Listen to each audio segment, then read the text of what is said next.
सर्दियों का दिन था। एक युवक बहुत बड़ी मुसीबत में फंस गया था। वो लोगों से मदद मांग रहा था, लेकिन कोई भी उसकी मदद करने के लिए तैयार नहीं होता है।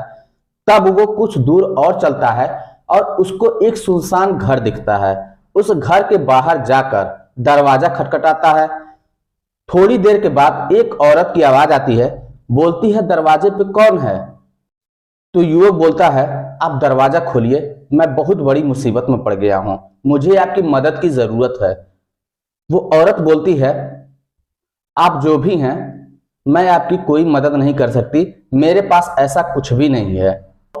लेकिन जब वो युवक बहुत ज्यादा गिड़गिड़ाने लगता है, रोने लगता है, तब उस औरत को दया आ जाती है और वो दरवाजा खोल देती है। दरवाजा खोलने के बाद देखती है कि वाकई में वो युवक बहुत ज्यादा मुसीबत में है। पूछती है, बताइए मैं आपकी किस तरीके से मदद कर सकती हूँ? तो वो युवक बोलता है, बस कुछ नहीं, मुझे आज की रात आपके साथ बिताना है, आप मेरी इतनी सी केवल मदद कर दीजिए। वो औरत इस बात को सुनकर नाराज हो जाती है। तो युवक बोलता है, आप तो नाराज हो गई, मेरा कहने का मतलब वो नहीं था, मेरा मतलब ये था कि मैं यहीं पे दरवाजे पे ठहर जाता हूं, उसके लिए मुझे आपकी इजाजत की जरूरत है। तो औरत बोलती है, ठीक है, अगर तुम्हें दरवाजे पर रुकना है तो रुक जाओ, मुझे कोई दिक्कत नहीं है।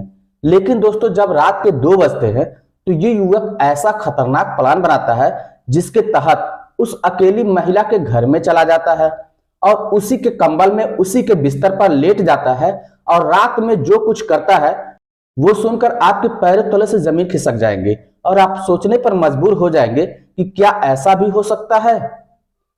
तो दोस्तों, आइए जानते हैं पूरी कहानी। कहानी बहुत ही इंटरेस्टिंग, बहुत ही शानदार है और बहुत ही रोमांचक है।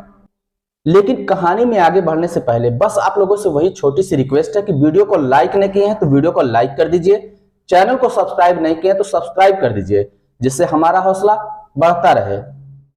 दोस्तों, झारखंड में एक ऊटी जिला है। उस जिले में कुछ गांव ऐसे हैं जो बहुत पिछड़े हैं और वहां पे आदिवासी लोग ही ज्यादा रहते हैं। एक लड़का अपने घर से बस पकड़कर अपनी बहन के वहां गया था, क्योंकि उसकी बहन ने उसको बुलाया था। दोस्तों, उस लड़के का नाम रतन था। वो लड़का अपनी बहन के वहां इसलिए गया था कि उसकी बहन ने बोला था कि मेरे वहां एक राजदूत बाइक रखी हुई है, उसको आओ तुम लेकर चले जाओ, क्योंकि तुम्हारे जीजा जी मुंबई कमाने के लिए गए हैं और ये गाड़ी इसी तरीके से रखी रहेगी ना तो गाड़ी खराब हो जाएगी। तुम लेकर जाओगे, गाड़ी चलाते रहोगे तो गाड़ी कम से कम सही तो रहेगी। जब तुम्हारे जीजा जी वापिस आएंगे तो इस गाड़ी को मुझे लाके दे देना, तब तक तुम इस गाड़ी का इस्तेमाल करो। इसलिए रतन अपनी दीदी के वहां गया था। उसके घर से उसके दीदी का घर लगभग 40 किलोमीटर की दूरी पे था। वो बस पकड़ता है और अपनी दीदी के वहां निकल जाता है। शाम के करीब में अपनी दीदी के वहां पहुंचता है और वहां पे जाकर आराम करता है, पानी वानी पीता है। उसकी दीदी उसे खाना वगैरह पूछती है तो खाना वाना खा लेता है और बहुत ही आराम से सोचता है कि चलो कोई बात नहीं, गाड़ी तो मिल गई है ना, अपनी गाड़ी है, आराम से जब चाहूंगा निकल जाऊंगा। तो खाना वाना खाकर उसके बाद वहां से 8 बजे निकल जाता है। अपनी दीदी के घर से लगभग 10 किलोमीटर की दूरी पे गया होगा, तब तक उसकी गाड़ी का पिछला पहिया पंचर हो जाता है। अब सोचता है क्या किया जाए। कुछ दूर पर वो गाड़ी को ढकेलते हुए जाता है। तब उसको एक जो है पंचर बनाने वाला दिखता है। वहां पे जाके वो गाड़ी का पहिया बनवाता है। बनवाने के बाद फिर उसको पेट्रोल पंप दिख जाता है। तो वो सोचता है कि रात का समय है, हो सकता है तेल वेल खत्म हो जाए, तो लाओ तेल भी डलवा लेते हैं। वो 50 रुपए का तेल भी डलवा लेता है। अब दोस्तों, उसके पास पूरे पैसे समाप्त हो चुके थे, उसके पास ज्यादा पैसे नहीं थे, तो वो वहां से निकल लेता है। निकलते समय वो रास्ते में सोचता है कि कहीं गाड़ी मेरी फिर से ना खराब हो जाए, क्योंकि मेरे पास पैसे तो है नहीं, इससे मैं मदद लूंगा, कोई मदद भी नहीं करेगा, रात का समय है, कुछ जानने वाला भी नहीं है, क्या करूं क्या ना करूं, कुछ समझ में उसको नहीं आ रहा था। लेकिन फिर भी वो रास्ता तय करता हुआ आगे की तरफ बढ़ रहा था। अभी 6 से 7 किलोमीटर और आगे गया होगा, तब तक उसके बाइक का अगला पहिया भी पंचर हो जाता है। दोस्तों, ये संजोग नहीं था, क्योंकि वो बाइक काफी दिनों से रखी हुई थी, इस वजह से उसका टायर और ट्यूब दोनों खराब हो गया था। पिछले पहिए का जो केवल पंचर हुआ था, तो जब पंचर बनवाने गया था तो पंचर वाले ने बोला था, भैया इसका ट्यूब ही खराब हो गया है, आपको ये भी चेंज कराना होगा।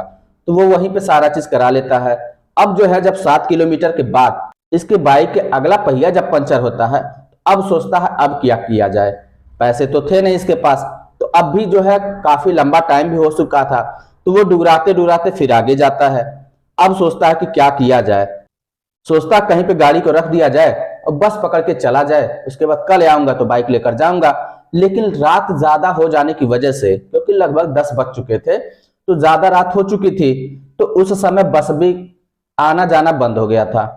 अब सोचता है क्या किया जाए। कुछ घरों पे वो जाता है, लोगों से मदद मांगता है, बोलता है आप मेरी बाइक को रख लीजिए, आप मुझे साइकिल दे दीजिए, मैं अपने घर जा रहा हूं, मैं कल आऊंगा तो आपको साइकिल दे दूंगा, मैं अपनी बाइक यहां से लेकर जाऊंगा। लेकिन दोस्तों इस तरीके से भी कोई मदद करने के लिए तैयार नहीं होता है।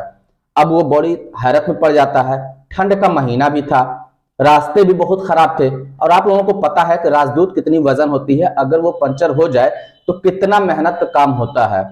फिर भी वो जो है अब उस गाड़ी को कहीं छोड़ तो सकता नहीं था, इसलिए वो उस गाड़ी को ढकेलते हुए आगे की तरफ लेकर जाता है। आगे कुछ दूरी पर पहुंचने के बाद देखता है कि एक सुनसान जगह पर एक घर है, अकेला केवल घर। उस घर के सामने आग जला हुआ है। उस आग को देखकर इसमें थोड़ा ढाढ़स बसती है कि चलो कोई बात नहीं, वहां पे चलता हूं और आग को ताप लूंगा। जब उस घर के करीब में पहुंचता है, पहले आग वाग तापता है और बैठ के फिर सोचता है इस घर के मालिक को बुलाया जाए, हो सकता है वो हमारी कुछ मदद कर दें ताकि मैं यहां से जा सकूं। फिर सोचता है कि अगर मैं बुलाता हूं तो कहीं उन्हें बुरा लग जाए और मुझे आग भी ना तापने दें, इस वजह से वो बुलाता नहीं और कुछ भी नहीं। लेकिन उसके सामने कोई और रास्ता भी नहीं था। फिर भी जो है बड़ी हिम्मत करके वो जाके दरवाजा खटखटाता है। एक बार ठोकता है, कोई आवाज नहीं आती। दूसरी बार ठकठकाता है, फिर कोई आवाज नहीं। तीसरी बार जब ठकठकाता है तो अंदर से एक औरत की आवाज आती है। बोलती है कौन? बोलता है मैं रतन हूं और मैं बहुत बड़ी मुसीबत में हूं, मुझे कुछ रास्ता नहीं सूझ रहा है, मुझे आपकी मदद की सख्त जरूरत है। इस पर औरत थोड़ा सा मुस्कुराती है, लेकिन कहती है नहीं नहीं, यहां से आपको कोई सहायता नहीं मिल पाएगी, मैं आपकी कोई मदद नहीं कर सकती, आप देख लीजिए कहीं और पे चले जाइए, मेरे पास ऐसा कुछ नहीं है जिससे मैं आपकी मदद कर पाऊं। वो लड़का वहीं पे रोने लगता है, गिड़गिड़ाने लगता है और बोलता है प्लीज मैडम किसी तरीके से दरवाजा खोलिए, मैं बहुत बड़ी मुसीबत में हूं, आप दरवाजा खोल के एक बार देख लीजिए, उसके बाद जो आपको सही लगे वो करिएगा। जब बहुत ज्यादा मिन्नतें करता है तो आखिरकार वो औरत दरवाजा खोलती है और पूछती है तुम अकेले ही हो कि तुम्हारे साथ और लोग भी हैं? बोलता है नहीं, मैं अकेला ही हूं और बहुत बड़ी मुसीबत में फंस गया हूं। देखती है वाकई में वो बहुत ज्यादा मुसीबत में है, वो ठंड से बिल्कुल कांप रहा था। बोलती है मैं आपकी किस तरीके से मदद कर सकती हूँ?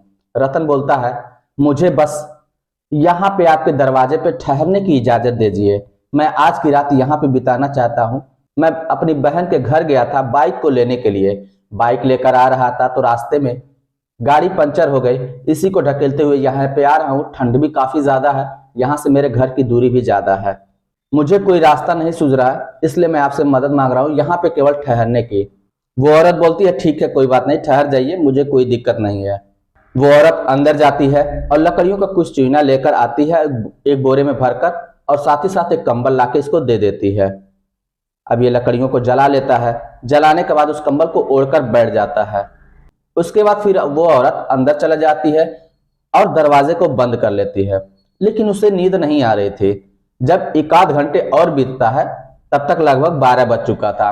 वो सोचती है पता नहीं किस तरीके से होगा, ठंड उसे लग रही होगी, चैन मिल रहा होगा नहीं मिल रहा होगा, क्या हाल है, कहीं ऐसा तो नहीं ना उस ठंड से जो है ठिठुर गया हो या फिर कहीं चला गया हो, जरा देखूं तो। फिर दोबारा वो दरवाजा खोलती है, फिर देखती है तो देखती है वो कहीं दिख नहीं रहा है और बाहर तेज से बारिश भी हो रही थी। अब इधर उधर नजर दौड़ाती है, कहीं उसे दिखाई नहीं देता, तो वो आवाज देती है रतन कहाँ हो तुम? जब रतन आवाज सुनता है तो बोलता है मैडम मैं बगल में ही खड़ा हूं और जो बोरा आपने दिया था उसी को मैं ओढ़ा हूं। तो वो देखती है कि वो बोरा ओढ़ के बैठा है और काफी ज्यादा भीग चुका है।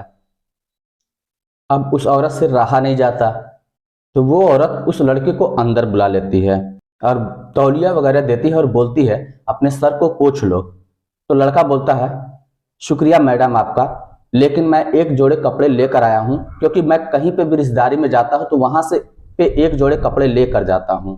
दोस्तों रतन की ये आदत थी, जब भी वो कभी रिश्तेदारी में जाता था तो वो अपने साथ एक जोड़ी कपड़ा एक्स्ट्रा लेकर जाता था।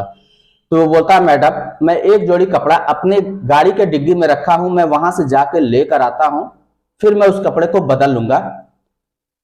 इसके बाद वो लड़का जाता है, अपनी गाड़ी की डिग्गी खोलता है, वहां से एक जोड़ी कपड़े निकाल कर लेकर आता है और घर के अंदर आने के बाद उस कपड़े को बदल लेता है। क्योंकि वो घर के अंदर था और कपड़े भी चेंज कर लिए थे, इसलिए उसे ठंड थोड़ी कम लग रही थी, लेकिन अभी भी ठंड कंट्रोल नहीं हो रहा था। तो वो क्या करता है कि वहीं पे एक चारपाई रखा था, उस चारपाई पे जाकर बैठ जाता है और वहीं पे जो कंबल था उसी को ओढ़ लेता है। उसके बाद जो ये औरत थी वो भी उसी चारपाई पर एक किनारे बैठ जाती है और कंबल को ओढ़ लेती है। फिर दोनों खूब सारी बातें करते हैं। उसके बाद वो लड़का पूछता है कि मैडम ये बताइए आपका क्या नाम है। तो औरत बोलती है क्या करोगे मेरा नाम जान के, मेरा नाम जानोगे ना तो हंसने लगोगे। लड़का बोलता है ऐसा कौन सा नाम है कि मैं सुनूंगा तो हंसने लगूंगा।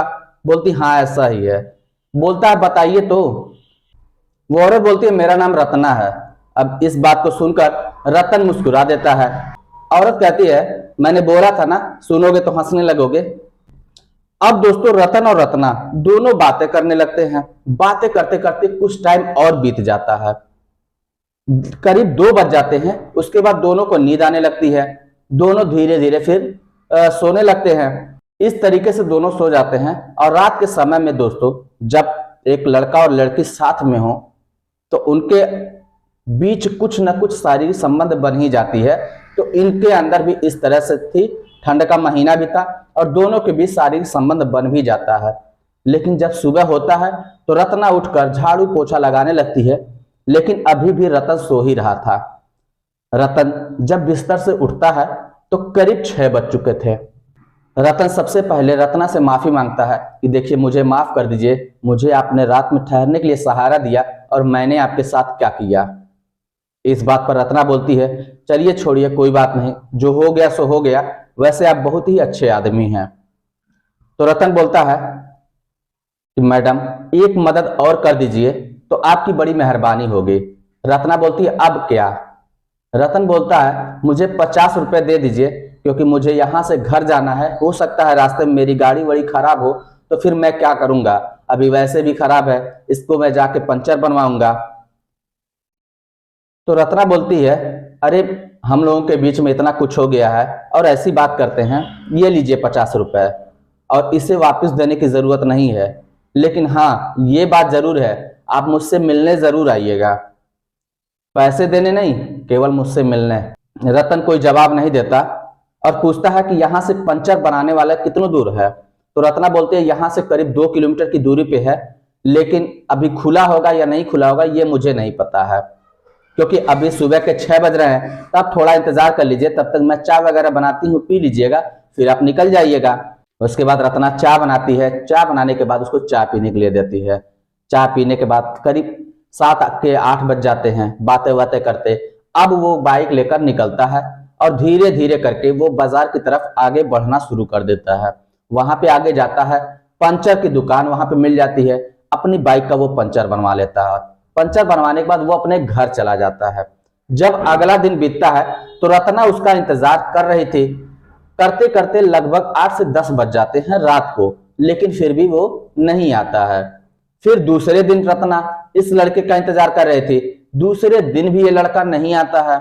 अब जब तीसरा दिन होता है तो तीसरा दिन वो लड़का रतन जो था वो शाम के 6 बजे ही पहुंच जाता है और उसको पैसे देने लगता है। तो रत्ना बोलती है क्या पैसे देने के लिए केवल वापिस आए थे। तो बोलता है नहीं, अगर आप चाहें तो मैं रुक भी सकता हूं, नहीं चाहे तो मैं चला जाऊंगा। तो रत्ना उसको रुकने के लिए इशारा करती है। अब वहीं पे दोनों लोग फिर से वो रात भर साथ बिताते हैं। इस तरीके से दोस्तों ये सिलसिला 2 दिन 3 दिन 4 दिन पे एक ना एक बार हो ही जाता है और दोनों एक दूसरे से मिलते जुलते रहते हैं। इस तरीके से दोनों में आपसी प्यार पनपने लगता है और अंततः ये सिलसिला साल से 1.5 साल तक चलता है। उसके बाद जब दोनों के दिल में एक दूसरे के लिए गहरा प्यार उमड़ जाता है तो दोनों एक दूसरे से शादी करने का फैसला कर लेते हैं। क्योंकि रत्ना की माँ तो थी नहीं, माँ पहले ही मर चुके थे। और रत्ना से जब पूछा गया था कि आप अकेली इस घर में क्यों रहती हैं, तो वो उसी समय बता दी थी कि मेरे पति दूसरी लड़की के चक्कर में पड़ गए, इसलिए वो मुझे मान सम्मान नहीं देते थे और मुझे तलाक दे दिया। मेरी माँ जो रह रही थी यहाँ पे वो भी एक्सपायर कर गई, वो भी मर गए। साल भर से मैं इस घर में अकेली ही रह रही हूँ। ये सारी बातें रत्ना ने पहले ही बता दिया था रतन को। रतन अपने परिवार वालों की सहमति लेता है और दोनों शादी करके आज तक हंसी खुशी रह रहे हैं। उनके बच्चे भी बड़े हो चुके हैं। तो दोस्तों, ये रही छोटी सी कहानी आपको कैसी लगी कमेंट बॉक्स में लिखकर जरूर बताइएगा। अगर कहानी थोड़ा सा भी अच्छा लगा हो तो वीडियो को लाइक कर दीजिएगा। चैनल को सब्सक्राइब नहीं किए तो सब्सक्राइब कर दीजिए। चलिए फिर मिलते हैं नेक्स्ट वीडियो में, तब तक के लिए जय हिंद।